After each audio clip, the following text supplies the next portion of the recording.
एक जंगल में भूतिया टूनी चिड़िया की आत्मा 5 भूतिया बच्चों के साथ रहती थी। वो उनका बहुत ख्याल रखती थी। वो उनकी हर इच्छा को पूरा करती। ऐसे ही एक रात वो अपने बच्चों को सुला रही थी। अरे गोलू, सब बच्चे सो गए, तुम क्यों नहीं सोए अभी तक? चाची माँ, मैं समझदार हूँ ना, बड़ा भी तो हूँ, तो क्या आप मेरी बात का जवाब देंगे? आप हमारी चाची माँ हैं, पर आप प्यार तो हमें माँ की तरह करती हैं। फिर हमारे माता पिता कहाँ हैं? तुम्हारी माता पिता हमसे बहुत दूर है, इतनी दूर है कि वहाँ हम कभी नहीं जा सकते। कुछ समय पहले की बात है, जब तुम भी नहीं थे, घर में बस तुम्हारी दादी बबली और जेठानी जी यानी कि तुम्हारी माँ सुंदरी कौवी रहती थी। 2 महीने पहले ही जेठ जी का ट्रेन क्रैश के दौरान देहांत हो गया। ऐसे में माँ जी और जेठानी जी का रहना बड़ा मुश्किल हो गया था। फिर एक दिन अच्छा हुआ बेटा तू आ गया, तुझसे मिलने के लिए कितना तरस रही थी। और ये क्या है, तूने शादी कर ली? हाँ माँ, आप चिंता मत करिए, टूनी बहुत अच्छी चिड़िया है, इसे घर के सारे काम बखूबी तरीके से आते हैं। चल ठीक है, कोई बात नहीं। अरे बड़ी बहू, जरा आरती की थाली लेकर आना, नई बहू का स्वागत करना है।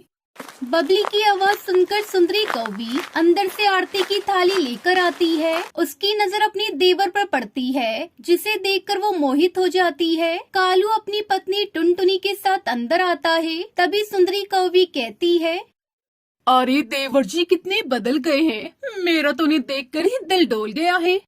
सुंदरी कौवी उसे रिझाने की कोशिश करती है, लेकिन कालू टूनी चिड़िया से बहुत प्यार करता था। एक दिन टूनी अपनी माँ बनने की खबर अपनी सास को देती है। अच्छी बात है बहू, सुंदरी ने तो मुझे कोई खुशी नहीं दी, तूने ही दे दी।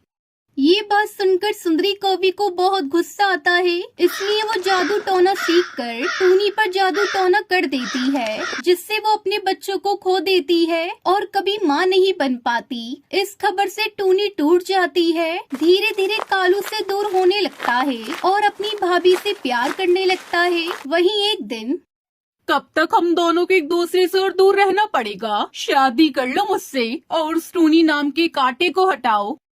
तुम चिंता मत करो, उससे ज्यादा तुम खूबसूरत हो, तो तुमसे तो शादी करनी ही होगी। आज ही उसका किस्सा खत्म कर दूंगा। वहाँ से गुजरते हुए उनकी ये सारी बात टूनी चिड़िया सुन लेती है।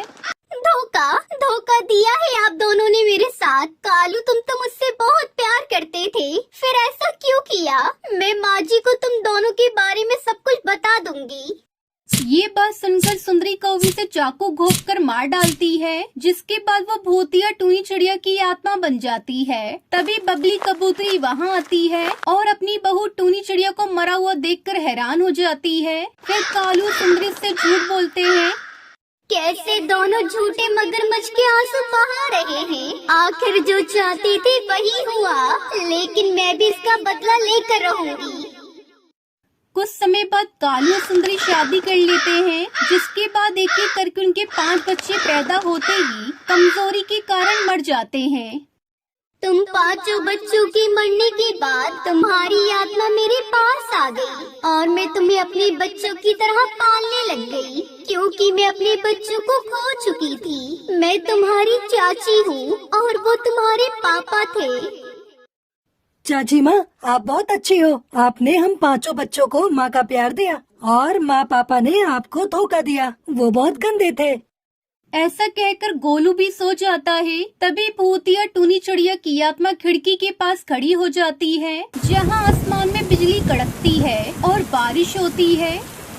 माफ करना बेटा, मैंने तुमसे सच्चाई छुपाई, वो ये कि जीते जी तुम 5 बच्चों को मारकर तुम्हारी आत्मा को कैद कर अपने साथ लेके आई, ताकि बच्चे खोने का दर्द मैं सुंदरी कौवी की आंखों में देख सकूं। वहीं हॉस्पिटल में फूट फूट कर रोते कालू सुंदरी के गले लगकर कहती है, अरे कालू, ये क्या हो गया? हमारा 5वां बच्चा भी मरा हुआ पैदा हुआ। क्या हमारे नसीब में भी बच्चे का सुख नहीं है? ये सब मेरी वजह से हो रहा है। टोनी पर मैंने जादू टोना किया था, उसी की सजा मिल रही है मुझे। मतलब तुमने मेरी हंसती खेलती जिंदगी में आग लगाई थी। सजा तो हम दोनों को मिलनी ही थी। मैंने भी टूनी को धोखा दिया। मतलब इसने हर तरफ से मेरी जिंदगी बर्बाद की थी। आज मुझे उसके 5 बच्चे छीनकर बहुत सुकून मिल रहा है। लेकिन उन्हें माँ का प्यार दूंगी और उस दिन से आज तक मैं अपने बच्चों को बड़े प्यार से पाल रही हूँ। तुम 5 बच्चे मुझसे नफरत ना करो। सिर्फ इसलिए बच्चों मैंने तुमसे सच्चाई छुपाई। इस तरह भूतिया टूनी चिड़िया की आत्मा अपने 5 भूतिया बच्चों के साथ अपनी अलग दुनिया में खुशी खुशी रहती है।